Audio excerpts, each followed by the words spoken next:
Good day and welcome to Letters and Politics. I'm Mitch Jeserich.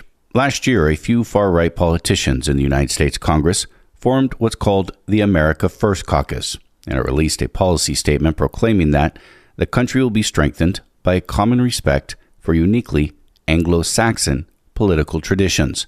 This inevitably caused controversy as the term Anglo-Saxon, that refers to a people who existed well over 1,000 years ago, has been used in more contemporary times to justify and suggest racial superiority. This took hold some 700 years after the fall of the Anglo-Saxons in the 18th century and the rise of scientific racism. It's not entirely different than how ancient Greek and ancient Roman history have also been used to signify white superiority in the past few hundred years. There is a debate among scholars as to whether to use the term Anglo-Saxon at all. But there was an Anglo-Saxon people. In fact, there were many people. There were the Anglos and the Saxons and the Jutes and the Frisians and others that predates all of this. And so today we are going to sidestep this debate on the term, a debate that is worth having, and instead focus on who exactly the Anglo-Saxons were. It's significant because these foreigners to the British Isle from Scandinavia brought their Germanic languages that would become the English language, a language that half the world almost speaks today through either conquest or influence. This begins right here with the Anglo-Saxons. Now, some will say English is full of French and Latin words, and that's true, and that's because of the fall of the Anglo-Saxons in 1066. For this conversation, I spoke to Marc Morris. Marc Morris is a historian who specializes in the Middle Ages, and he is the author of the book, The Anglo-Saxons, A History of the Beginnings of England, 400 to 1066. Marc Morris, it is my very good pleasure to welcome you to this radio program. Thank you for inviting me on, Mitch. The Anglo-Saxons, these are the people that we mostly see as forming what would become England.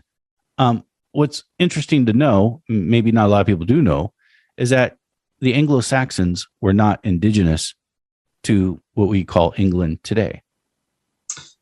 No, I mean, as the subtitle of the book implies, at least in the US, doesn't have a subtitle in the UK, but the US subtitle gives the broad date range of 400 to 1066. And no, they start arriving in eastern and southern Britain from the sort of beginning of the 5th century.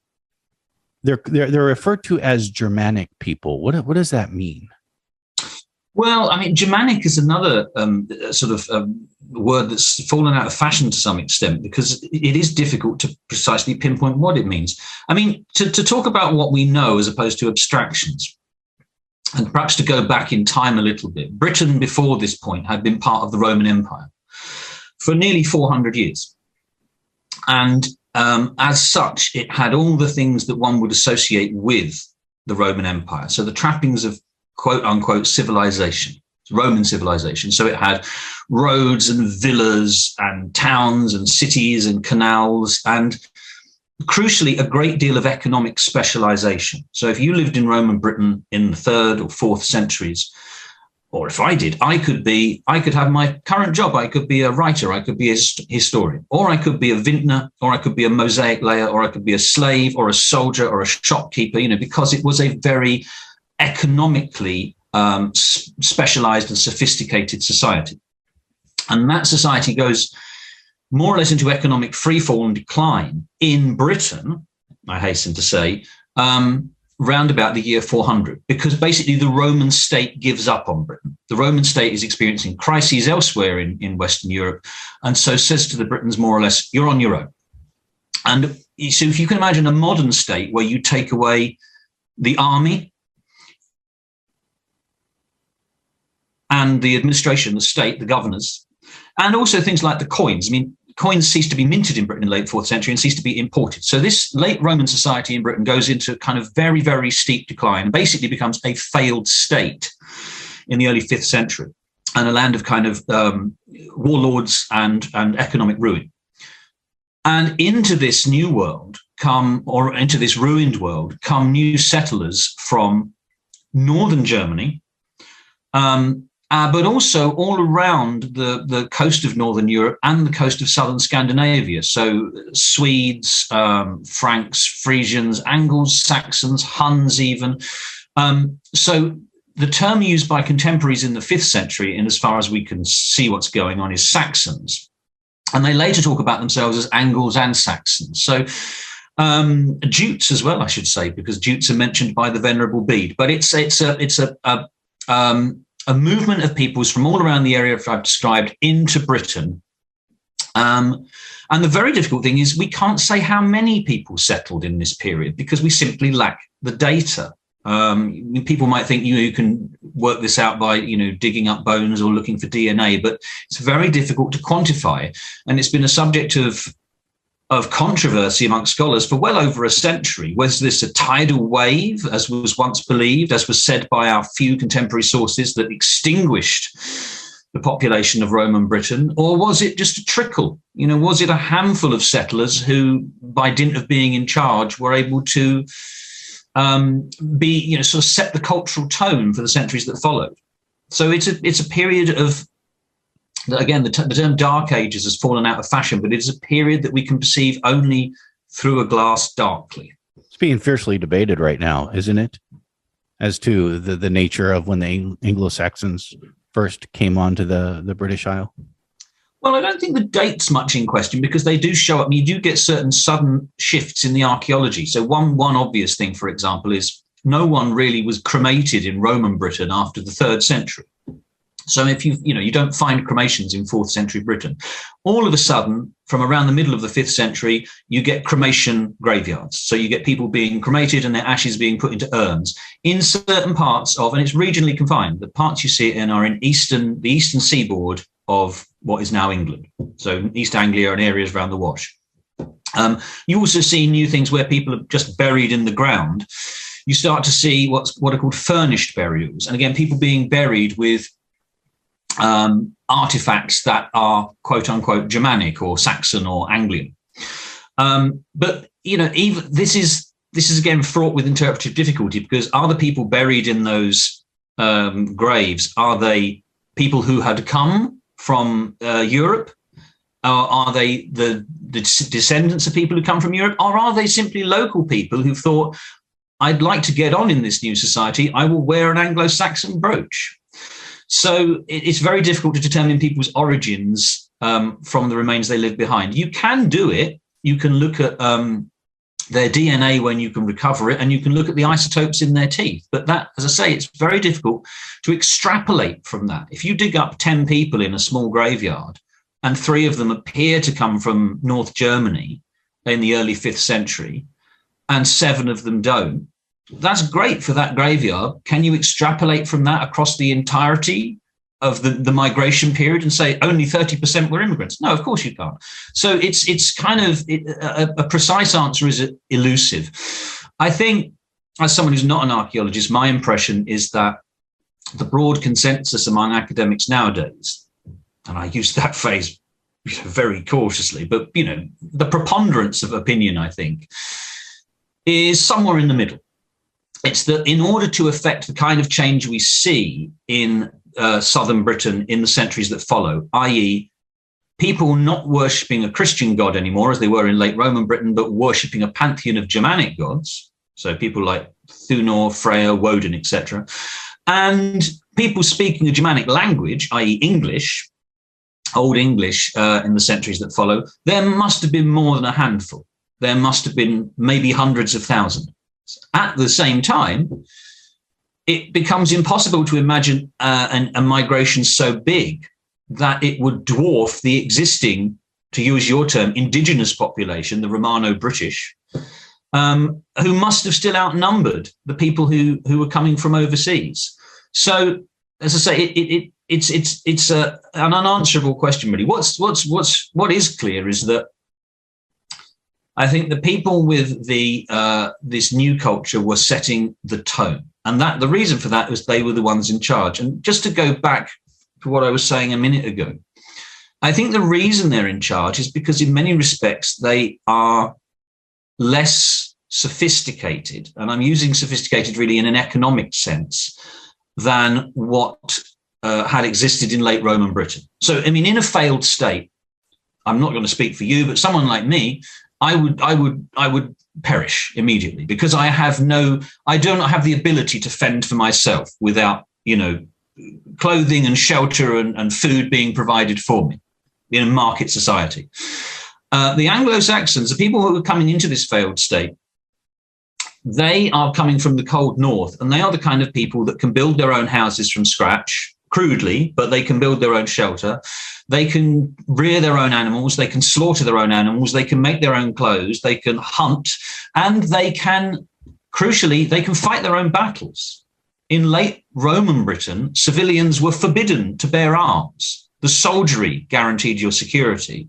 With the state having retreated and the legions having been removed, the people who are going to flourish are going to be the survivalists. These people coming in who say, well, I can do all these things. I can hunt with a bow and arrow. I can fight with a sword. So they are the people, calling the shots from that point on. It's very striking. So it's their gods that triumph. It's their beliefs that triumph, and it's their language that triumphs. Yeah, a lot there that's interesting. Roman Britain was Christian, then it became pagan again. Yeah, Christian. Again, with late Roman Britain, we think of the Romans as being terribly sophisticated, which they were economically. But for late Roman Britain, we have virtually nothing in the way of written sources. We don't have any sources from Roman Britain itself. We have inscriptions, tombstones and things, but they can only tell you so much. If we had a good narrative, we'd be laughing, but we don't. And so we're reducing their beliefs from, well, how many mosaics have Christian images on them? And you can certainly find surviving villas where there is Christian iconography. What was a slave in the field? Who was a slave in the field praying to? Was it God, or was it some some earlier British deity? We can't say. So working out what people believed at this kind of remove with no written evidence is, again, virtually impossible. It is remarkable to me, after the collapse of the Roman Empire, the influence that these people from the north, these Germanic people, when we say Germanic, we should remember Germany is a modern state. So there is no idea of a German state back then, but really people from, I guess, the Scandinavian countries, northern Germany, not just the influence that they would have in it would become England, but almost all of Europe, spanning almost the entire continent, even into Russia. I mean, different peoples. My expertise is going to collapse the further you go across the English Channel. But the interesting thing is, if you look at elsewhere in Western Europe, particularly, because of course in the East the Roman Empire survives in the form of Byzantium, but certainly in the West it goes through these kind of upheavals, to say the very least, in the 5th and 6th centuries. And the interesting thing is, if you look at what goes on in, say, Gaul, i.e. modern France, Francia, and Spain and Italy, yes, there are newcomers. There are quote unquote barbarian peoples. That's actually the favored phrase amongst historians today, barbarians. These Frankish tribes, or Huns or Vandals or what have you. But what's interesting in those countries is they are ultimately integrated with the native population, and it's that native or that sort of original culture that ultimately triumphs. So, for example, in France, in Gaul, ultimately the population starts speaking a Romance language, i.e. a Latin-based language, as opposed to a Germanic language. And in those countries, you see also civic life not going under entirely. So cities and towns survive, and therefore Christianity, which is an urban religion, survives in places like Francia and Italy. So nowhere experiences the same level of collapse as Roman Britain. And it's I was going to use a cliche like the exception that proves the rule. But when people are very keen to say nowadays, oh, the Roman Empire didn't collapse, it just kind of evolved or mutated. Well, yes, in other parts of Europe, but Britain, the collapse was pretty profound. And I think it would have been a pretty unpleasant place to live 5th or 6th century Britain. And you see this in the archaeological record. You write in your book on the Anglo-Saxons that there's a real shift in what you find, archaeologically speaking. Yeah, well, I mean, I've already mentioned the grave goods and the burials. I mean, one of the things in terms of the sort of ghastliness of what's going on in the 5th and 6th centuries that struck me, as a non-archaeologist, was that you see Roman pottery, so cremation urns, being excavated by people in the 5th and 6th centuries and reused as cookware. So if you could imagine going to, not having sufficient pottery because the pottery industry is gone. And if you look at 5th and 6th century pottery as produced by Anglo-Saxons, it's almost kind of laughably rubbish. It doesn't compare in any way to the kiln-fired, distinctive red glazed pottery you associate with late Roman Britain. So in order to get good quality cookware, the best way to do it is to excavate a cemetery, tip out someone's ashes and use their cremation vessel for heating your hot water or boiling your soup in. So, pretty grim if people are reduced to that kind of thing where you don't have pottery, you don't have coins, you don't have nails, because all those industries have just gone. And it's not really until you get to the sort of into the late 6th and early 7th century that you have any sense of things picking up again a bit. And one of the sort of shift the conversation on a bit, one of the things that you see emerging in the late 6th century is elites. If you look at the first century and a half, 5th and early 6th centuries, there's no strong sense of people running the show, or at least if there are, they're not building big, impressive residences and they're not wearing outrageous amounts of jewelry. By contrast, when you get into the late 6th and early 7th centuries, all of a sudden you see two things. People building much bigger wooden buildings, so great halls, on a scale you would, a sort of, not quite the same scale you would see in a Lord of the Rings film, but getting on for that. So a great hall along the size of, Theoden's Hall in Rohan, whatever it's called. It'll come to me in a minute. And the other thing you get besides great wooden halls is princely burials, as modern historians call them. So individuals being buried with vast amounts of bling and buried often in a wooden chamber. So they build a special room and then bury them in it and cover it with a large mound of earth, a tumulus.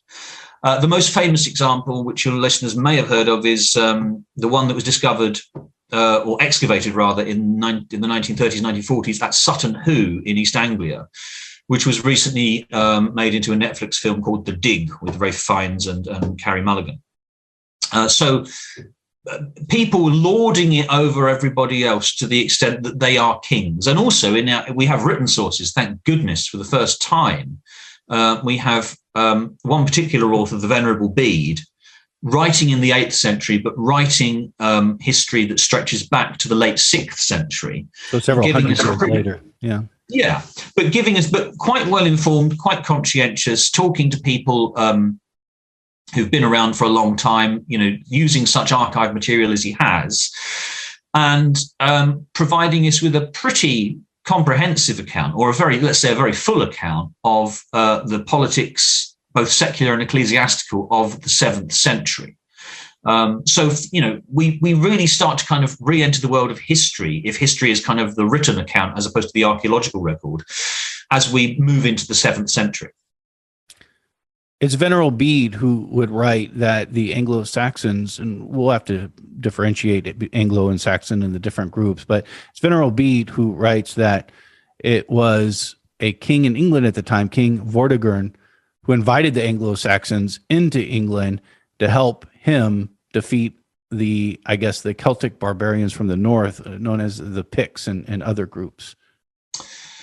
Yeah, I mean, Bede, as you say, Bede is writing in the early 8th century, and his account of what happened in the 5th century was treated for centuries thereafter, right up to the 20th century almost, as well. This is, Bede's the man. Bede is giving us the true story.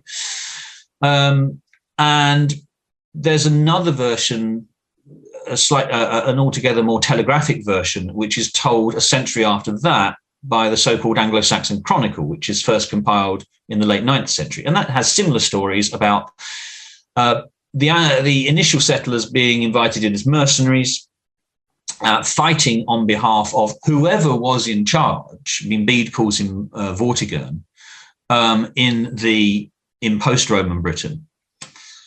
The problem with all these stories is, in the case of the kings, for example, mentioned by Bede, Hengist and Horsa, and the ones mentioned in the Anglo-Saxon Chronicle, is, as I say, there's no evidence in the archaeology that there were kings or anyone in charge that early.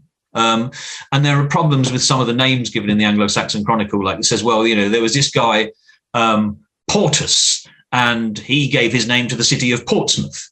And the problem with that is Portus just means port in Latin, and Portsmouth was already there as a Roman settlement. So you can see that these are legendary stories being retailed by Bede in good faith, but they are stories that have been around for centuries, nearly 3 centuries by the time he's writing. So Bede on the 5th century needs to be taken with a pinch of salt. But Bede in the 7th century, he's on much firmer ground. And his stories can be corroborated but with cross-reference to other sources we have.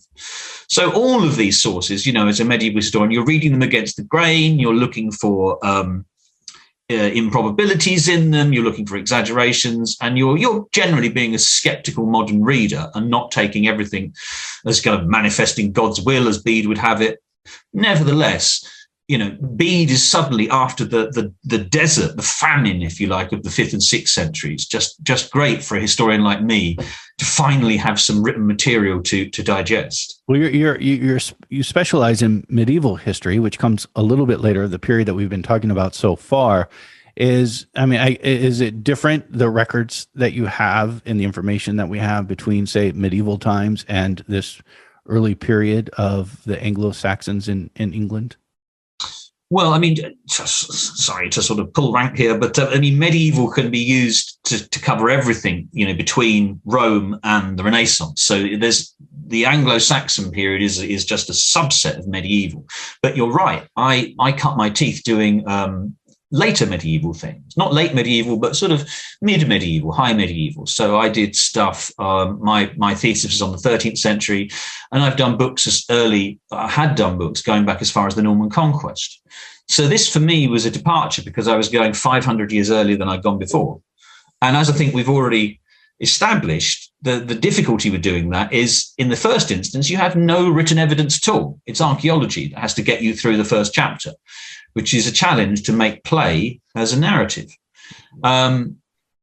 The same, I think, skills and challenges apply when you're looking at a chronicler like Bede in any period. Some of them I've just mentioned. You've got to read it critically, you've got to read it skeptically, you've got to sort of see what he's not saying as much as what he is saying. The difficulty with this period is, particularly in the early period, is we have few administrative sources against which to check the stories of our chroniclers, if you like. By administrative sources, I mean things like things you get in later periods, like tax records, land surveys, gifts of land, which are recorded in charters or diplomas. So they do come in this period. We have the earliest charters from the 7th century. But they don't survive in any great number. They improve as our period continues up to 1066. But there's nothing like, for this period, even in the 11th century before the conquest, there's nothing like the vast amount of record evidence that survives from, say, the early 13th century onwards in England, when the Chancery was enrolling writs on a daily basis. So, for example, if you do a book on King John, which I did some years ago, you can more or less work out where he is every day of his reign and where he is and who he's with, because the Chancery is issuing dozens of orders and charters every day, and they're place dated and they are witnessed by a variety of people. And, you have this embarrassment of information. You can see what the king's spending money on from one day to the next. Go back to the 7th or 8th century, or even the early 11th century. You can't work out where the king is sometimes from one year to the next, never mind from one day to the next. This is Letters and Politics, and we are in conversation with Marc Morris. Marc Morris is a historian who specializes in the Middle Ages, and he joins us for a conversation on his book, The Anglo-Saxons, A History of the Beginning of England, 400 to 1066. So when we come back to the Anglo-Saxons, these are groups of people that weren't, well, they didn't call themselves, I don't think, Anglo-Saxons themselves, but we'll get into that. But they weren't even Anglo-Saxon. There were first the Angles, the Saxons. We also believe there are Jutes, Frisians, and other people who are coming to England. Talk to me about these, a little bit about these separate groups that were coming to England and how they would eventually form what we refer to today as Anglo-Saxon.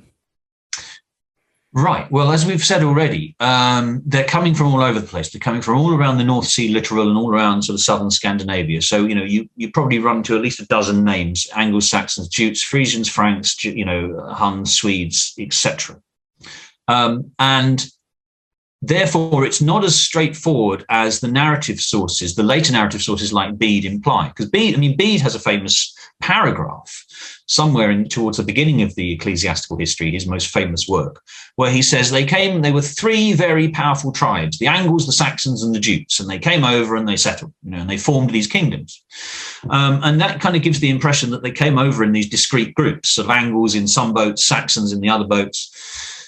There's another section of Bead much later in the Ecclesiastical History where he more or less says, they came from everywhere. He sort of talks about the peoples in Germany. So there were many peoples in Germany from which the Angles and Saxons derive their origins. So there's even in Bead, the less famous, less quoted passage, acknowledges they came from all over the place. So they've got a kind of they're speaking a variety of Germanic tongues, if you like. So they'll be speaking, regional versions of broadly the same language.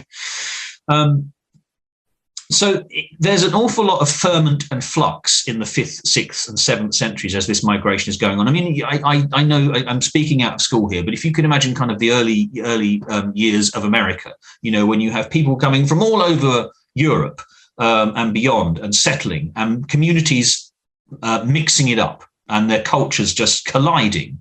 That's what's happening in Eastern and Southern Britain in the 5th, 6th, and 7th centuries. What's interesting is that from some quite early date, some of them seem to decide that they're Angles, and others of them decide they're Saxons. Bede mentions Jutes, but I think that's because Bede had a source who was in Canterbury, and there was a sort of subset of people in Kent who thought of themselves as Jutes, but really Jutes are the sort of very small fry players in this kind of cultural carve-up. But what you see, it's reflected in the names of the early kingdoms. Some of the big kingdoms we have by the 7th and 8th centuries, the ones in the south are Wessex, i.e. the West Saxons, Sussex, the South Saxons, Essex, the East Saxons. So sort of the southern part of southeastern Britain thinks of itself, in terms of the names of its kingdoms and its peoples at least, as Saxon. Whereas if you go beyond that line, up into, further north, you have East Anglia, i.e. the Angles, you have the Middle Angles, you have the Mercians, who are also an Anglian people, and you have the Northumbrians, where Bede is, and he talks about them being Angles. And of course, Angles is where we ultimately get Anglish or English from. Angles is the way that everybody ultimately ends up seeing themselves, certainly by the 11th century, is as English, or as Anglish. But the frustrating thing is, you can sort of say, well, there seems to be this sort of primordial division as early as the 5th or 6th centuries between Angles and Saxons. But then you'll find some 7th century king of Northumbria describing himself as an Anglian king, or you'll find some monk in deepest Wessex describing himself. I've completely fudged that. You'll find some Northumbrian king describing himself as a Saxon, a Rex Saxonum, and you will find someone in Wessex, i.e. West Saxon, describing himself as an Angle. So they were not sort of hats that they kind of, wore, very strictly. They were sort of interchangeable terms. I think, the names of the kingdoms bear out the notion that it was broadly people in the south thought of themselves as Saxons and people in the north as Angles. But as I say, there's every time you try and grasp it and you think, oh, I've got my head around this, it collapses, or you can poke holes in it with other counter examples. But that's, as I say, that's the sort of primordial division. It's there in the sources from the first that you're either an Angle or a Saxon. We can't quite say, why those two groups emerged as dominant ones. And as I say, they're largely considered interchangeable. They seem to be interchangeable. The oldest story that we have in the English language, and this would be Old English, is Beowulf. And this is a story as a kid I didn't have very much interest in it, and even though other kids did, I did not. But as an older person, I become wildly fascinated by the story. This is a story that I think we believe comes around the 7th century or so. You'll correct me on that if I'm wrong. In terms of when it was composed, it's a whole hornet's nest again. I mean, the earliest there's only the extraordinary thing about Beowulf is it only exists in one manuscript, and that manuscript itself is fairly scorched because it was one of the survivors of the fire in what would become the British Library in the early 18th century. So we almost don't have Beowulf, and what we have is damaged. But that manuscript is, I think, late 10th or early 11th century. It's script. So there is a school of thought, I think now not the favoured school of thought, but there was a school of thought that said, "Oh, that's when it was composed. It's written in a sort of an archaic way, but it's actually circa the year 1000." Again, I think the majority of scholars would sort of now incline to a traditional view, which it's probably, like Bead, a product of the 8th century, but it harks back to a time. I mean, it's notionally, in as much as it's got any what's the word I'm trying to say here? I can't say it. As much as that's the one. As much as it's got any historic content at all, it seems to be set in the 6th century. And it's not set in England as it's becoming, or Britain. It's set in Scandinavia. So it's looking back at a distant Nordic past. Why it's useful, I think, Beowulf, and why it's fascinating is because not only is it one of, if not the earliest story we have in Old English, but it brings you into that thought world. I mean, the thought world of these people will kind of say, well, it's a work of fiction, and it comes laden with all these caveats, but it takes you into that world of kind of mead halls and warriors who are obsessed with having gold and victory in battle, and it, sort of eternal fame as a result of their prowess with a sword. It's a Christian poem up to a point. I mean, there are characters in it who sort of refer to and pray to a Christian God. But it's not the kind of Christianity you're used to from later centuries. I mean, it's when people, when they are wronged, they don't talk in terms of forgiveness. They talk in terms of vengeance. It's a very, very kind of violent and unstable world where people are kind of chopped up and have bits of themselves nailed to the door. So it's, as I say, for all the fact it's a work of fiction and we can't date it precisely, it carries you back into the world of Sutton Hoo, the world which, of course, inspired Tolkien. I mean, Tolkien was professor of Anglo-Saxon in the early 20th century at Oxford, and there are many instances in Lord of the Rings and The Hobbit where the plot points, if not whole stories, are lifted from Beowulf, or certain scenes are taken from Beowulf. So it's a hugely influential book, hugely influential story. What fascinates me about Beowulf are two things. One, and you touched a little bit on them. The first one being is this is an English story about people who are in England who are thinking about and telling a story from where they came from. I mean, that's something that people still do today. I'm in the United States where many people their ancestors are from a different part of the world, and they remember the stories from another part of the world. And that's what we have, to me, it seems like, with Beowulf. And then the other thing, and again, you touched upon this, but this is really important, I think, is it's a Christian poem, however, one that still has very recent memories of a pagan past. And it seems like this is sort of related to the how England would move from paganism to Christianity.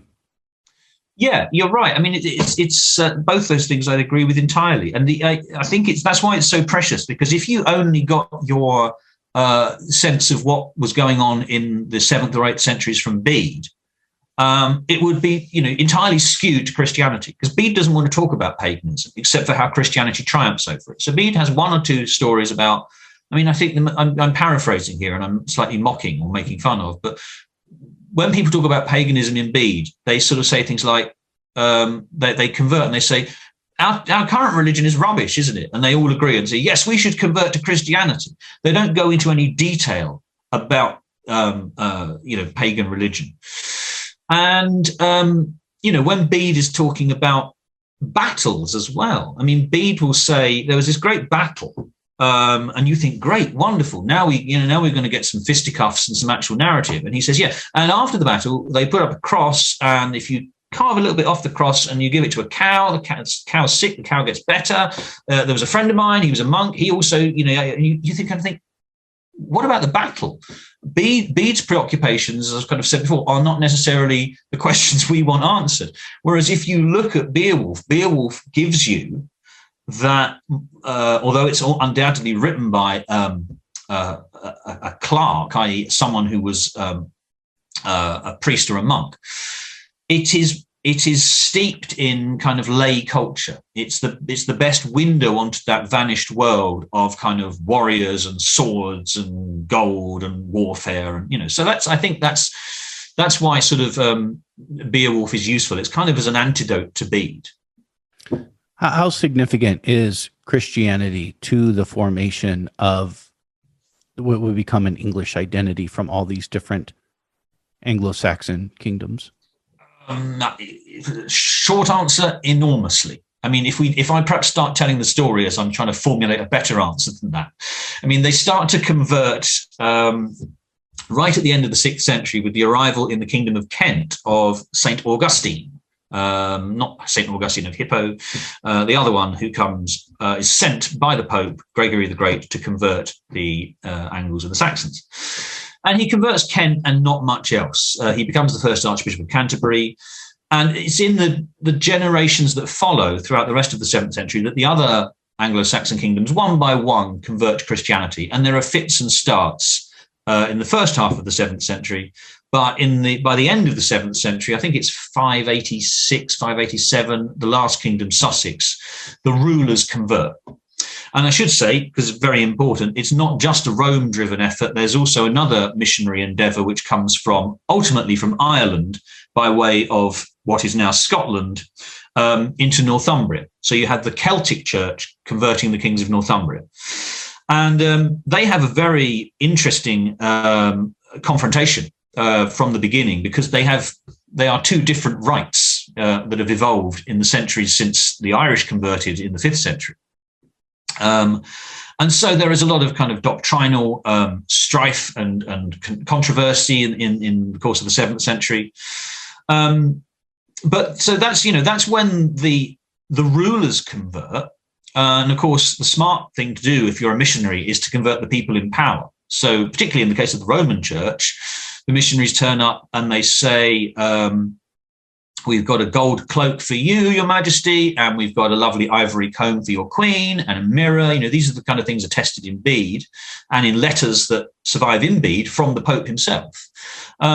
And if you convert, obviously you will win all your battles, and you will just flourish as a king, and you will be given dominion here on earth over all your enemies.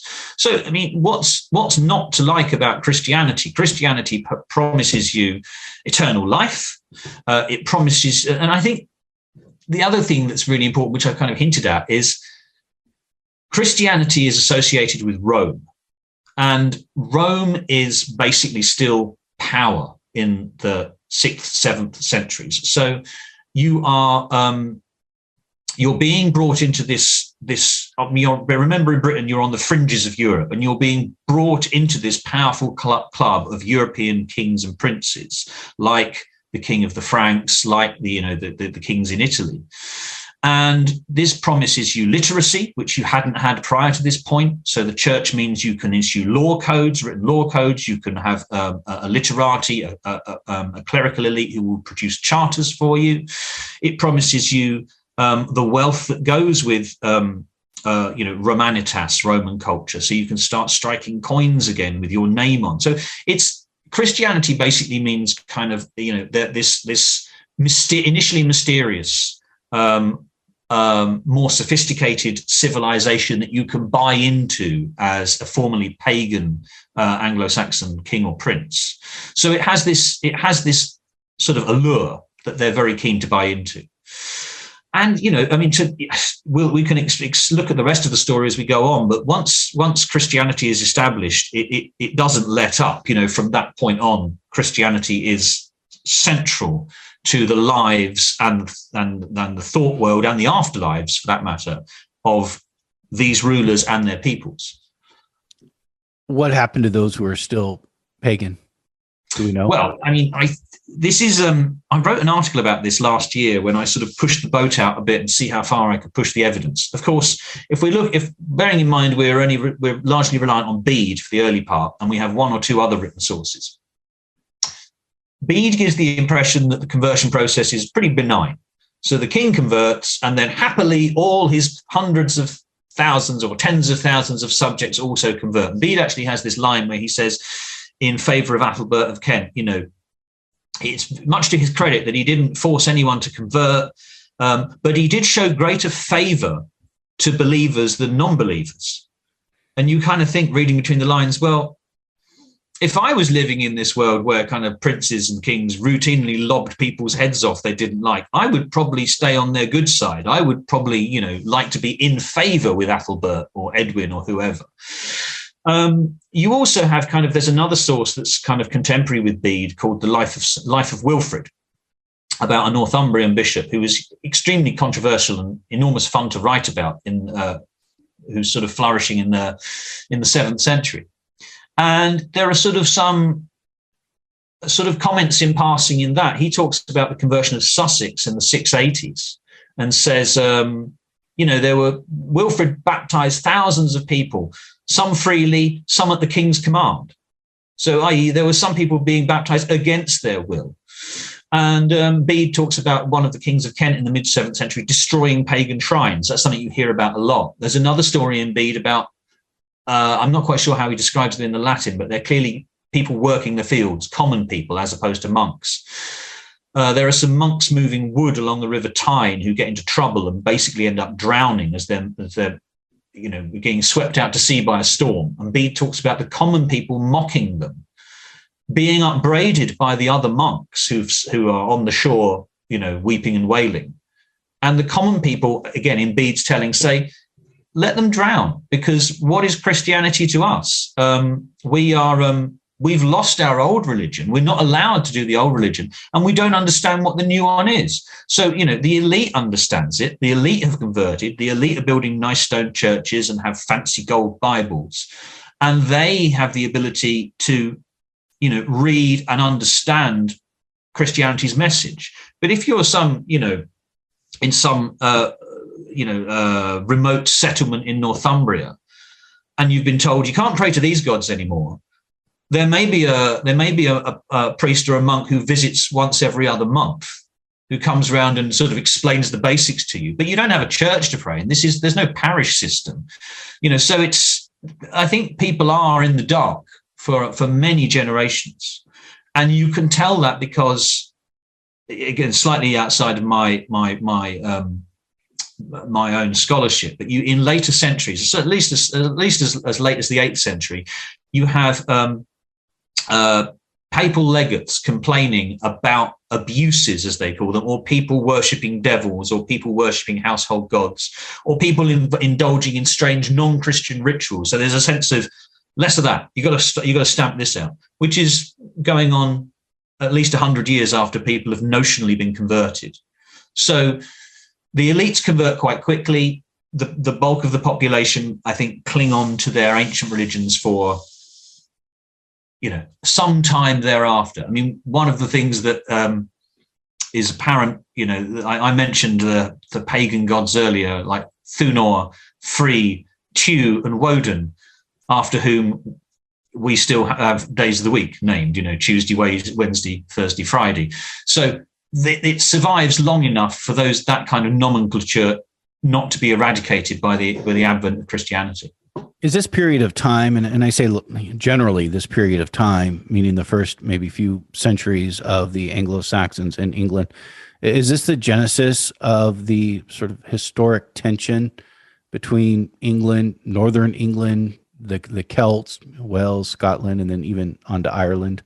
The Celts who are the people there. Yeah, very. I mean, the best witness for that, again, is Bede. And it's not, there's no, well, let's just say what Bede says. Bede, writing in the early 8th century, the people in the kingdom of Northumbria, the Angles, of whom he is one, they fight incessant warfare against the people to the north, the Picts, as they're called at this point.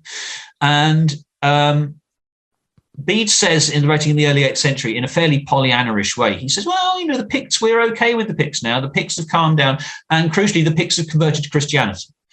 At that point in time, Bede is very respectful, and the Northumbrians, by extension, are very respectful of the Irish, because that's where they were converted. That's how they were converted, by Irish missionaries. So they have huge respect for Irish culture and Irish learning. Then Bede gets onto the Britons, i.e. the people living in Wales and Cumbria, the people who had been there from the very first, who have been pushed westwards by the advance of Anglo-Saxon culture.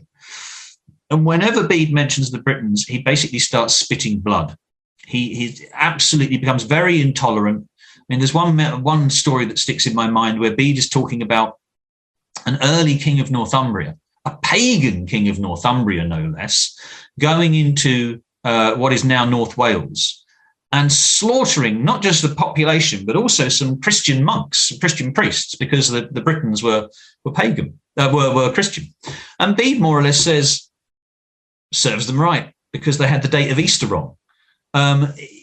Bede's antipathy for the British is kind of very, very, very entrenched.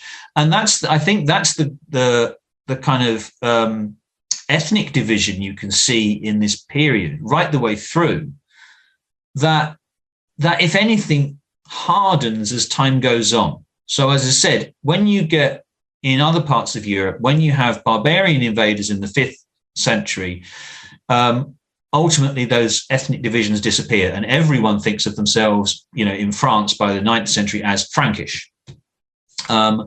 Whereas in Britain, that original rift never heals, and you have a group of people in what becomes England who think of themselves either as Anglian or Saxon, or for a period in the 9th and 10th centuries, Anglo-Saxon is a phrase that's bandied around. But they are dead set against the peoples to their west, who are the British. The phrase that the word they come up with to describe the British is Welsh, i.e., which means ultimately becomes Welsh, but means the strangers, the foreigners, the people we have nothing to do with. And if you look at, not just Bede, but other 8th century sources who describe the Britons to their west, they talk about them as the sort of, the enemies of the Saxon people. It's kind of, they're not just strange, but they're hostile. So that's, I think, the one of the fundamental divisions that emerges in this period. It's not something that most British people know about. So I hope I'm not condescending to any of your listeners here, but there is an earthwork that runs the length of the frontier between the Britons and the English, the Anglo-Saxons, that was created in the late 8th century by King Offa of Mercia, Offa's Dyke, as it is known. And it is the longest linear earthwork in Europe. And it's strategically, it makes no sense at all. It cannot have been garrisoned. It is too long. It has no signs of settlement, no signs that there were ever forts along its length.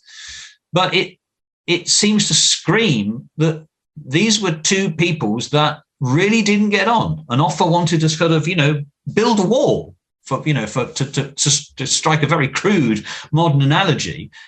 That's what Offa was in the business of doing. So that wasn't there in the Roman period. And King Offa And King Offa is important to know in understanding the formation of an idea of Englishness. Yeah, I mean, Offa is just to describe him in sort of 30 seconds or even less. He is king of Mercia. Mercia is the great Midland kingdom that comes to dominate everything in southern Britain in the course of the 8th century. And Offa is the most powerful of those kings. He rules for nearly 40 years. Frustratingly, he rules about 40 years after Bead has died. And we have no equivalent. We have no Mercian Bead. So Offa can only be apprehended via administrative documents like charters, via coins, via archaeology, via buildings, and by comments made about him from people in neighboring kingdoms or indeed in Europe. We have a letter from Charlemagne, the great, who became the great kind of European Frankish emperor. We have a letter from Charlemagne to Offa, which is great, but we have, nothing written about Offa himself. So, Offa, as I say, he dominates southern Britain like no other king before him. And once upon a time, it was thought that he was trying to form some greater empire, some early English kingdom. He was seen as being a sort of a proto-founding father.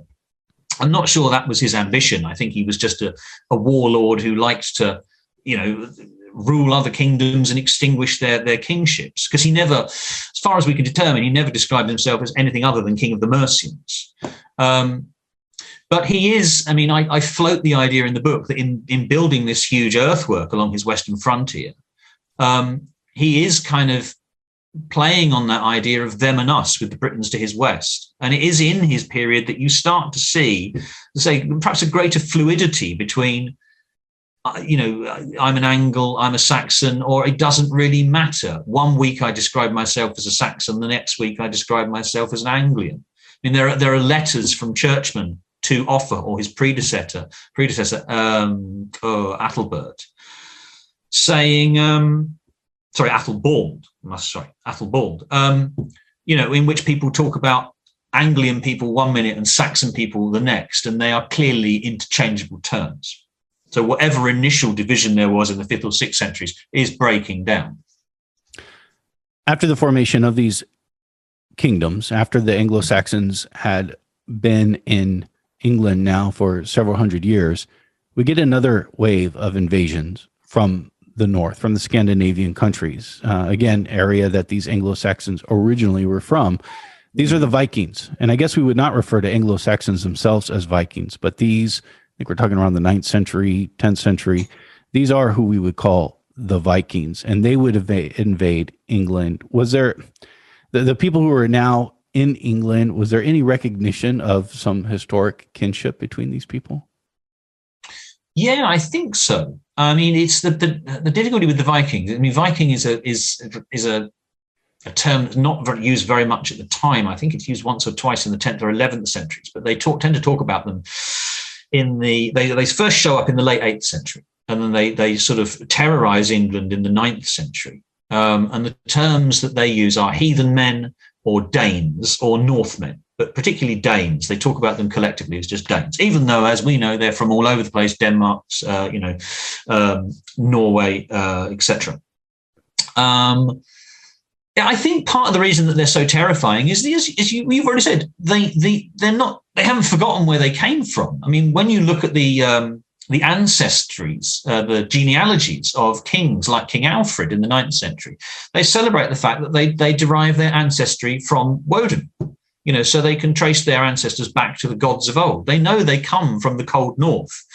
And yet they know a big part of their story is, we saw the light in the 7th century and we converted, and now we're part of this kind of Christian club. And we have certain rules and standards. They are equally savage in the way they do warfare, but we don't slaughter priests and churchmen. We don't desecrate churches. Whereas the Vikings, because they are not part of that same system, they turn up, and what the first things they start attacking, of course, are the monasteries, which have done very well for themselves, thank you very much, in the course of the prosperous 7th and 8th centuries. They're stuffed with gold. They are peopled by communities that do not fight. So they're they're in many cases on island sites. that's, very handy for people in longships. So they're very soft targets who the Vikings first attack. And I think, to return to your point, one of the things that makes them terrifying is they are both sort of familiar. It's kind of like, this is what we used to be. These are the ghosts of our past, come back to terrorize us. The Vikings, to sort of, again, move the story forward a bit, the Vikings upset the apple cart, to put it mildly, in the 9th century. They start off targeting undefended monasteries. By the 830s and 840s, they are turning up not in 3 or 4 boats a time, but in 30 or 40 boats at a time, i.e. with thousands of men, forming armies capable of attacking and defeating Anglo-Saxon royal armies. And in 865, it is, I think, they turn up in a truly huge army, described in the Anglo-Saxon Chronicle as the Great Heathen Army, or the Great Heathen Army, I should say, emphasis on the word great. And the kingdoms start to fall. So Northumbria and East Anglia in the first instance, and then a few years later, Mercia succumbs. And eventually Wessex, the last of the kingdoms, that too falls in the start of 878. But it's the King of Wessex, of course, at that point is Alfred, who leads a heroic fight back and drives the Danes not only out of Wessex, but out of Western Mercia as well. So starts to, lay the foundations of what will become the kingdom of the English, ultimately England, in the 10th century. And this is how Alfred becomes Alfred the Great, which I guess is debatable about how great he was. Yeah, I mean, I think that's true of any, ruler who's put on a pedestal. Historians will spend the rest of eternity saying, well, was he really that great? But I think there's no question Alfred's pretty good. He's not called Alfred the Great at the time, as far as we can determine. The first reference we have for him being called that is in the 13th century. And it doesn't really kind of, catch on in a popular sense until the 18th century, when people go crazy for Alfred the Great. I mean, there's a couple of facts which I didn't know before I read the book, but Rule Britannia, the kind of great British anthem, is written about Alfred the Great. It's part of a masque that was put on about Alfred the Great in the 1740s. And the first ship in the US Navy, for goodness sake, it was a merchantman called the Black Prince, and it was kind of sequestered or commandeered or whatever you do to a merchantman ship in the 1770s, and was rechristened the USS Alfred. So, even though let's say the US and England weren't getting on too well at that time, the first ship in the US Navy is christened Alfred because Alfred was seen as being such a kind of a great guy, such a wonderful ruler. To sort of minimize his accomplishments, as I've already done, he's the person who turns the tide of Viking invasion and stops Wessex falling and enlarges his kingdom to incorporate the western half of Mercia. He is not the first king of all England, as he's described in later medieval chronicles, but he's deserves his reputation as a founding father because, as well as his military victories, he's pushing the idea that Angles and Saxons are all on the same team, or should be on the same team. He's implicitly saying, we are not pagans. We are not like our heathen Viking enemies to the east and north, who have settled large parts of those areas. But we have these common bonds. We have this shared language. We have this shared Christian culture. And it's Alfred who starts using the term Anglo-Saxon. From that point in his reign, from the point that he annexes Western Mercia, he starts describing himself in his charters as Rex Anglo-Saxonum, King of the Anglo-Saxons. And that's true also in his contemporary biography. He's one of the reasons we think Alfred has done so well over the centuries is because he, unlike Offa, who has no biography, or at least not one that survives, Alfred has a biography written by a sycophantic bishop in his circle, Bishop Asser, telling us just how great he was, page after page. He was the best looking, the best fighting, just an all-round great guy. At that point, Asa too starts describing him as a Rex Anglo-Saxonum, a king of the Anglo-Saxons. And it seems to be he's using it as a way of saying, we have this common heritage, we have this common culture, and this is what's going to kind of, ultimately triumph against the Vikings. So it's because of his kind of ideological and literary legacy. I mean, Arthur also sponsors the translation of Latin books into English at his court. It's because of his non-military accomplishments that Alfred, I think, deserves his reputation as, an outstanding ruler. Your book ends in 1066 with what's called the Norman Conquest. These were French-speaking Germanic people. They would rule England for several hundred years. This is, we think, one of the big reasons why there's so many French words that we've adopted into the English language, which is a Germanic language. Is it with, historically speaking, do you think it's with this Norman conquest that would we bookend here the history of the Anglo-Saxons? Is this sort of the end of a period that we consider Anglo-Saxon? Well, yeah, I mean, that's what I was going to say. That's where my book ends. Yeah. But that wasn't a novel idea. That's ever since the term Anglo-Saxon was brought back into fashion amongst historians, which was as long ago as the late 16th century. That has been the dividing point. So it's up to 1066. And the reason being, 1066 is an enormous watershed. It's another cultural watershed, a revolution almost, that changes quite a bit. And I mean, just to rattle off some things, there's a revolution in terms of architecture. There's a revolution you've already mentioned in terms of language. There's a revolution that in terms of law, in terms of warfare. And all these things ultimately derive from the fact that what the conquest does is it basically removes the ruling elite of Anglo-Saxon England in one fell swoop. So, you'll be familiar with the Battle of Hastings and King Harold, as shown on the Bayeux Tapestry, dying with or without an arrow in his eye on the field of battle. But it's not just Harold. In the years that follow, certainly by the end of William the Conqueror's own reign, the entire ruling class of Anglo-Saxon England has either been killed or disinherited or exiled, down to quite a low level. I mean, when I say ruling class, if you look at Domesday Book, because by now we have administrative records, if you look at Domesday Book, about 10,000 people are out of a job, So more or less down to a kind of the level of every village, chances are maybe 9 times out of 10 at least, the person in charge has come from northern France, does speak a different language, does have different ideas about the way society should be regulated, has different ideas about warfare buildings, all of which causes that sudden cultural change that you see in the 12th century. So there is a very strong sense in which Anglo-Saxon England ends in 1066.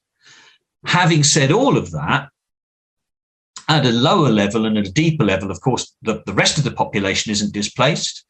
You still have all the things that have been created in the 5 centuries before, things like towns, i.e. boroughs, and shires, the administrative divisions of England, of bishoprics and monasteries, of sheriffs and bishops and abbots, so the religion doesn't change.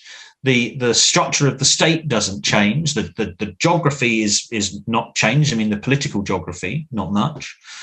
And so there are very long continuities that still exist from the Anglo-Saxon period right down to the present. I mean, the fact that, again, I'm quoting from my own book, but the fact that the head of the English church, the head of the Anglican communion throughout the world is still based at Canterbury is a direct consequence of the fact that when St. Augustine got off the boat in 597 to convert the King of Kent, his capital city was Canterbury. Augustine's remit was to set up a bishopric in London, but Athelbert said, no, Canterbury's where you need to be. The fact that the British political establishment still sits in Westminster is a direct consequence of the fact that the King of England down to 1066 was Edward the Confessor, and he built a royal palace next to his rebuilt Westminster Abbey. So the fact that Westminster is still a byword for politics in the UK is a direct consequence of events nearly 1,000 years ago. So all of these things, most of the place names in England probably at least 75% of them go back to this very early period. There's a place not far from me. I live in Kent, and there's a place not far from me that is unfortunately pronounced Winsborough. But if I spelt it, it is spelt Wodensborough. So it preserves it preserves a pre-Christian past, and there are any number of places like that. As I say, the preponderance of place names in the UK, or rather in England, date back to that very early period of settlement or the 100 years after. So there are huge changes in 1066. There are continuities that are with us down to the present day. Marc Morris has been our guest. Marc Morris, again, is a historian. He specializes in the Middle Ages. He has joined us for a conversation on his book called The Anglo-Saxons, A History of the Beginnings of England, 400 to 1066. Marc Morris, I've enjoyed our conversation very much, and I thank you. It was a pleasure speaking to you, Mitch.